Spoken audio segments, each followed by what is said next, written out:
Terlebih dahulu saya akan memperkenalkan nama saya Kori Pradina dengan NIM 3120127 dari kelas A pagi semester 5 Prodi atau Program Pendidikan Bahasa dan Sastra Indonesia. Mata kuliah ini yaitu mata kuliah kewirausahaan, yang dimana dosen pengampunya adalah Pak Muhammad Anwar Rubeyi, Magister Pendidikan. Di mana video ini yaitu dibuat untuk memenuhi tugas ujian akhir semester dari Bapak Muhammad Anwar Rubeyi. Kita saksikan bersama ya. Pertama adalah pengertian wirausaha dan kewirausahaan. Wirausaha adalah penggabungan dari dua kata, yaitu wira dan usaha. Wira artinya pejuang, pahlawan, berbudi luhur, manusia unggul, berwatak agung, dan gagah berani. Sedangkan usaha merupakan perbuatan atau amalan, berbuat sesuatu dan bekerja. Jika diartikan secara harfiah, maka makna dari wirausaha adalah orang yang membuat suatu produk, menentukan cara produksi, menyusun operasi untuk mengadakan produk baru hingga mengatur permodalan serta pemasarannya. Menurut Salim Siagian, wirausaha adalah semangat, perilaku, dan kemampuan untuk memberikan tanggapan yang positif terhadap peluang memperoleh keuntungan untuk diri sendiri dan atau pelayanan yang lebih baik pada pelanggan atau masyarakat. Jadi, apa yang dimaksud dengan kewirausahaan? Secara sederhana, pengertian atau definisi wirausaha adalah suatu proses melakukan identitas, mengembangkan dan membawa visi ke dalam kehidupan yang berujung dengan dibentuknya sebuah usaha. Sedangkan menurut KBBI, Kamus Besar Bahasa Indonesia, kewirausahaan adalah serapan dari dua frasa, wira yang artinya laki-laki atau mandiri, dan usaha yang berarti sebuah kegiatan yang membutuhkan tenaga dan pikiran untuk mencapai suatu yang dimaksud. Gampangnya, definisi kewirausahaan adalah sebuah proses mendirikan dan menjalankan bisnis atau suatu usaha. Nah, berikutnya ada karakteristik atau ciri-ciri wirausaha. Yang pertama ada memiliki jiwa pemimpin. Artinya pemimpin hendaknya berjiwa kesatria, adil, bertanggung jawab, cerdas, serta memiliki sikap terpuji lainnya. Dan begitu, pekerja di perusahaan tidak mengeluh, betah bekerja hingga kinerjanya dapat meningkat secara maksimal. Yang kedua yaitu orientasi ke depan. Hal ini tak lain karena wirausahaan adalah suatu proses yang memiliki orientasi masa depan dan perlu perencanaan yang baik untuk membangun usaha. Maka tidak heran apabila seorang pengusaha perlu memiliki kehidupan wawasan yang luas untuk menghadapi rintangan di masa yang akan datang. Yang ketiga yaitu memiliki rasa percaya diri. Rasa percaya diri yang dimiliki wirausahawan adalah salah satu modal utama untuk mencapai kesuksesan. Sikap percaya diri akan membuat seorang wirausahawan lebih yakin dengan pekerjaannya, sehingga seorang wirausahawan bisa menikmati serta menghadapi pekerjaan dengan tenang. Yang keempat yaitu selalu berpikir positif.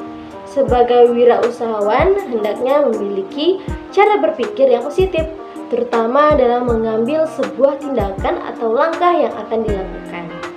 Dengan selalu berpikir positif, maka wirausahawan akan memiliki rasa optimis agar mampu berkembang dan maju. Berikutnya yaitu ada yang kelima, yang mana berani mengambil risiko atau berani menghadapi risiko. Berbagai risiko yang dihadapi kelak harus dihadapi wirausahawan, sebab akan banyak sekali risiko kerugiannya, kegagalan, penipuan, serta risiko lainnya yang bisa menghambat kemajuan suatu usaha. Risiko tersebut hendaknya dihadapi dengan tenang, sehingga nantinya tak tak mudah gegabah dalam mengambil keputusan. Dan yang terakhir adalah poin atau ciri yang keenam, yaitu memiliki orientasi pada hasil. Selanjutnya, tak hanya berfokus terhadap masa depan, seorang wirausahawan perlu memiliki orientasi terhadap hasil yang bisa didapatkan. Dengan memiliki orientasi pada hasil, setiap wirausahawan dapat melakukan pekerjaan yang baik untuk membangun usahanya. Setiap wirausahawan juga harus dapat mengatasi beragam rintangan dari dalam dirinya sendiri seperti malas dan mudah menyerah. Berikutnya ada faktor pendukung dan faktor penghambat kewirausahaan. Faktor pendukung menurut Timmons 2008 halaman 41 yang pertama, digerakkan oleh semangat meraih peluang bisnis, yang dimana ini adalah merupakan faktor yang digerakkan oleh peluang bisnis. Yang kedua yaitu digerakkan oleh wirausahawan termukakan dan tim kewirausahaan. Artinya yang kedua di sini harus memiliki tim dalam menggerakkan suatu kewirausahaan. Dan yang ketiga, hemat dan kreatif dalam menggunakan sumber daya. Artinya ketika ingin melakukan sebuah kewirausahaan harus adanya sumber daya hemat dan kreatif yang dimiliki oleh seorang wirausahawan. Selanjutnya ada sadar akan perlunya kesesuaian dan keseimbangan. Artinya ketika seorang wirausaha ingin membuka sebuah usaha, perlu adanya kesadaran dan kesesuaian dan keseimbangan agar usaha tersebut dapat berjalan sesuai yang diinginkan. Dan yang berikutnya adalah terintegrasi dan holistik.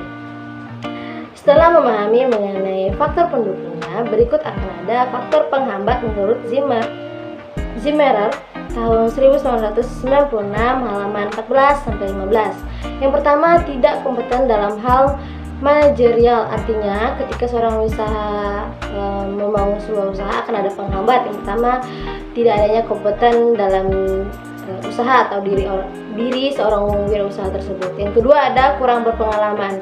Artinya suatu kegagalan akan terjadi jika kurang percaya diri dan pengalaman yang kurang dimiliki oleh seorang wirausaha tersebut. Yang ketiga, ada kurang dapat mengendalikan keuangan.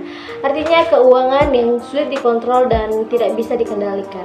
Yang keempat yaitu gagal dalam perencanaan. Artinya perencanaan atau rencana yang dimiliki tidak berjalan sesuai dengan yang diinginkan. Yang kelima yaitu lokasi yang kurang memadai. Artinya salah memilih suatu lokasi dalam membangun atau membuat sebuah usaha. Berikutnya adanya kurang pengawasan peralatan. Artinya peralatan yang untuk mendukung sebuah usaha tersebut masih kurang dan misalnya memerlukan keuangan yang begitu besar. Yang terakhir yaitu sikap yang kurang sungguh-sungguh dalam berusaha. Artinya masih bingung dan belum yakin terhadap usaha yang akan dilakukannya. Berikut yaitu ada konsep, ide, dan peluang usaha baru. Terdapat beberapa dalam membangun sebuah peluang usaha, diantaranya adalah sebagai berikut. REN Rupilu 2019. 1. Menentukan jaringan sebelum memulai usaha. Anda harus membuat terlebih dahulu jaringan-jaringan akan produk yang akan dipasarkan. Nantinya Anda akan tahu di mana saja produk tersebut dapat dipasarkan. Yang kedua yaitu mencari tahu apa yang menjadi kebutuhan pasar. Sebelum Anda memasarkan produk, pentingnya Anda harus mencari tahu terlebih dahulu apa kebutuhan pasar yang paling diminati konsumen dalam kebutuhan sehari-harinya. Dan yang ketiga yaitu melakukan terobosan produk. Anda harus melakukan terobosan terlebih dahulu. Zaman sekarang banyak produk yang berganti-ganti mengikuti perkembangan, tetapi tetap harus menjaga kualitasnya. Dan yang keempat yaitu kenali target. Sebelumnya Anda harus tahu dan menafsirkan kepada siapa produk ini akan dipasarkan. Misalnya deterjen kepada ibu-ibu atau rumah tangga, atau misalnya jelly yaitu kepada anak-anak sekolah dan lain-lain. Berikut selanjutnya yaitu adalah konsep cara atau langkah-langkah mendirikan sebuah usaha baru. Yang pertama, fokus pada suatu peluang. Artinya konsepnya ini atau langkah-langkah ini, ketika seorang berusaha ingin membuat sebuah usaha, ia harus fokus pada satu peluang tersebut. Yang kedua itu lakukan hal yang kamu sukai.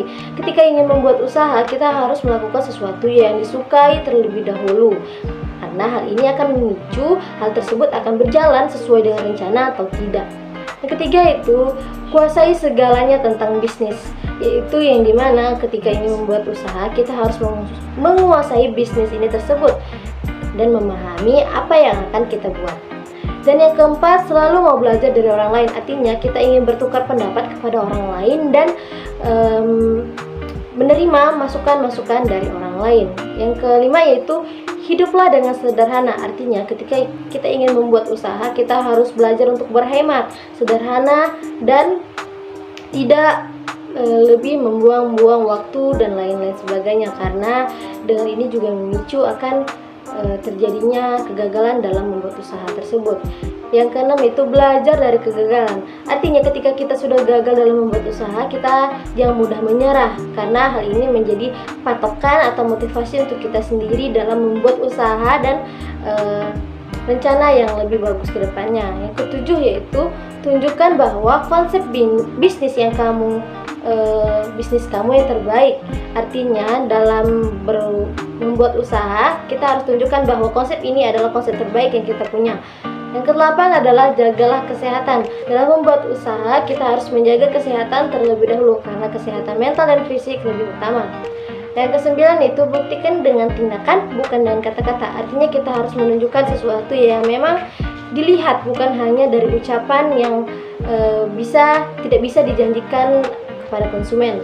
Yang ke-10 yaitu tahu kapan kamu harus berhenti berusaha. Artinya ketika dalam berusaha kamu harus tahu kapan kamu akan berhenti. Berikutnya yaitu ada sales dan marketing, yang dimana sales berasal dari bahasa Inggris yang berarti penjualan. Sales adalah penggambaran kegiatan penjualan barang atau jasa. Bisa dipastikan setiap perusahaan mempunyai tim sales yang bertanggung jawab terhadap penjualan.